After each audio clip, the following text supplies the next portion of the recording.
Guess I'm covering Xbox Live Arcade games now. This is Deadburg. For $7.99, you too can get the PC port to what I'm going to call 7 Days to Die at Home. But I don't necessarily mean that derogatorily, but more on that later. This PC port was released in 2022. It was originally released in 2014 on Xbox Live Arcade, and from what I can tell right offhand, there's nothing different. However, it has been many years since I've seen this game. Deadburg is very simple. There's very little setup or learning needing to be done. You got 4 game modes. Defense mode, which is kind of like 7 Days to Die in that after a certain amount of time, a horde comes after you. Survival, which is basically that without the hordes coming after you after a certain amount of time. It's just, how long can you last or die from boredom. One life, which is survival hardcore. Once you die, the world is deleted. Then creative mode, which is like Minecraft and 7 Days to Die again, where you fly around and design things. The map is randomly generated, and you have an option of normal-looking city or a destroyed one. We'll explore the differences later. There's a Zambo mode where you get infinite ammo, and every time you level up, a new gun is given to you. Kind of cool. Again, we'll talk about it. Probably the biggest modifiers are the day-night cycle time and zombie scaling. At nights, zombies sprint, making it harder to lose them. In the daytime, you don't have to run very far before the zombies lose their aggro. Zombie scaling means that each day the zombies get stronger, and you can set the percentage buff they get each passing day.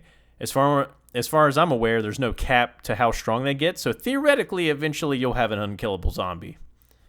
Using the normal survival mode as an example, you are dropped randomly in the map with a melee weapon. There is no goal. It's just, go survive. There's no beating the game, quote unquote. It's just kind of go until you die if it was one life mode, or you just kind of ready to start a new world or move on to the next game. Zombies stand completely still till they notice you. They don't patrol or wander. They just kind of chill. They can climb and break blocks, but for the most part, they don't blob up. If you're patient, dispatching aggroed zombies is quite easy, albeit a little repetitive. You go into houses, look for food and drink, find weapons, crafting materials, maybe a gun, rinse and repeat. Stores are where the loot is a little bit more reliable. Grocery stores have food, hardware stores have melee weapons and crafting supplies. Gun stores have, guns and ammo. While there are no signs, you'll know by the shelving and, the door what kind of store it's going to be. Speaking of no storefront signs, the map is pretty barren when it comes to detail or decor. No wall art in the houses, the same kind of furniture place to place. It's all very samey. In creative, I flew around a bit and found different looking areas, including giant apartment buildings, but the furniture inside looked the same. A peek into creative mode just shows how very few blocks there are. Diversity in the environment is indeed lacking. It's a zombie survival game in its purest, simplest form. Eat, drink, kill. Crafting allows you to create spike traps, medical supplies, and weapons. The spike traps, in my limited testing, only seem to do 10 damage, which doesn't really seem that worth it, considering that zombies have 100 and up health, especially after the scaling takes effect. There is a leveling system, and I like to spec into jumping because it reminds me of athletics in Oblivion. I don't know how crazy it gets, but being able to jump high is just goofy enough that it's fun to level. Putting skill points into perception increases range damage so your guns can start one-shotting zombies. I'm sure the same goes for the melee skill, but once you one-tap zombies, the bullets is a clear indicator of how many you can kill. 57 bullets, that's 57 zombies. Assuming you hit them in the head, of course. But, yeah. That's the game. The store page blurb mentions finding the secrets of the city, but I don't think there's really anything left to see. There is the ability to dig into the earth, but I haven't quite found anything. I don't think there's anything to find. And since this is a block game, you can build a base if you wish. I don't think zombies respawn, so theoretically you could clear the map as it's not infinite.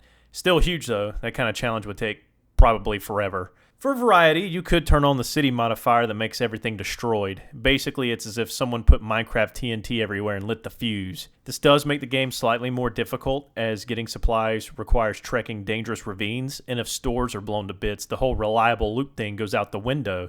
There's also fall damage, so it's best to be careful.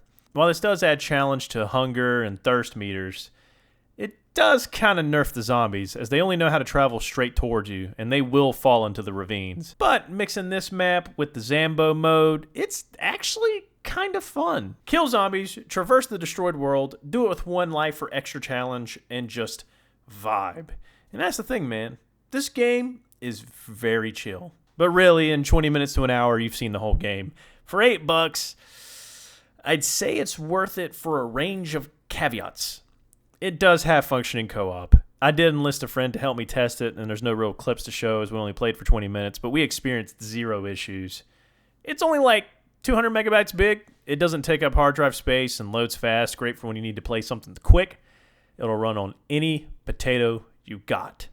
But besides that, there's not a whole lot of reasons to seek this one out. The zombie survival genre is pretty vast, and there are better options. However, Deadburg has 0 learning curve and no gimmicks. I weirdly like it. It's probably nostalgia, but I do miss the weird era of Minecraft and other popular games are not on console yet, so let's make scuffed versions to kind of emulate the experience. Castle Miner Z, Total Miner, Fortress Craft, etc., etc. On top of this, I just miss Xbox Live Arcade and PlayStation Minis in general because you got some really weird stuff, but it wasn't as big of a void as the Steam store. But yeah, that's the video. Not much more to talk about. If you and or a friend want to vibe out to a different era in indie gaming, pick this bad boy up and go kill some zombies for a few hours. Not sure what the next video is going to be, but looking at that subscriber count, I should probably start working on Aiden Chronicles since that's the 2,000 subscriber special. Thank you all for watching, and I'll see you in the next video of whatever that ends up being.